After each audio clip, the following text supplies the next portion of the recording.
The night sky above Earth was clear when the transport craft descended silently, cloaked in shadows. The Alpha moved with a deliberate pace, his silver armor scarred from countless battles. In his massive hands, two young cubs whimpered, their ears twitching as though they sensed the weight of what was happening. His golden eyes, fierce and unyielding in war, now softened with something rarer, fear. The Alpha knew he could no longer protect them. His war was not one he would survive, but his legacy could.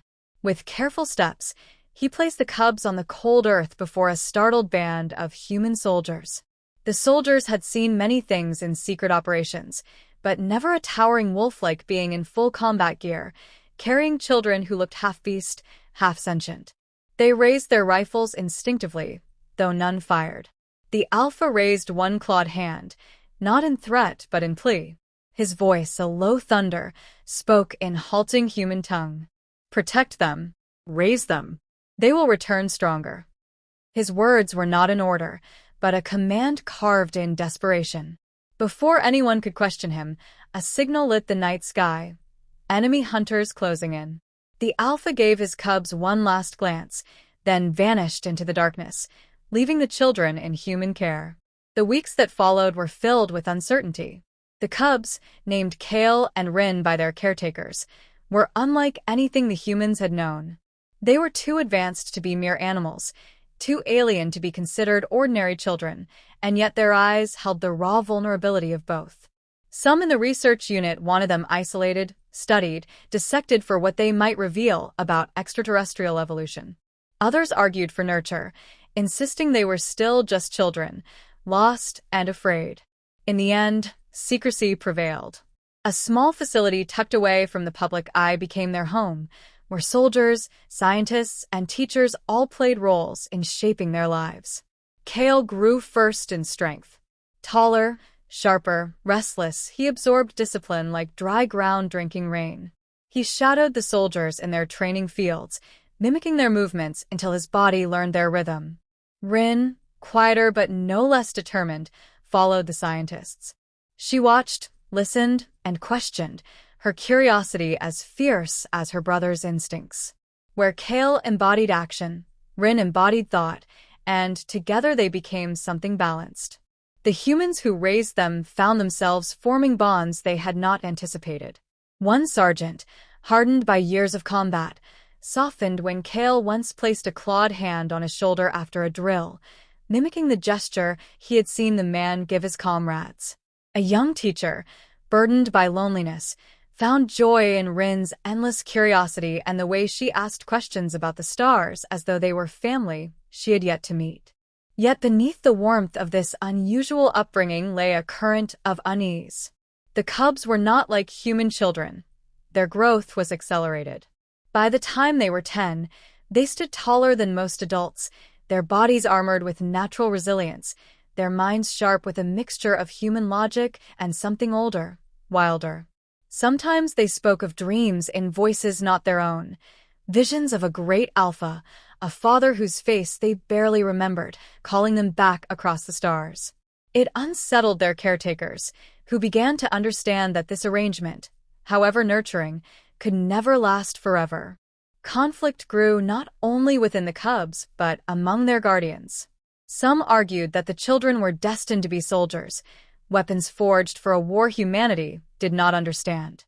Others saw them as symbols, bridges between species. The cubs themselves sensed the divide.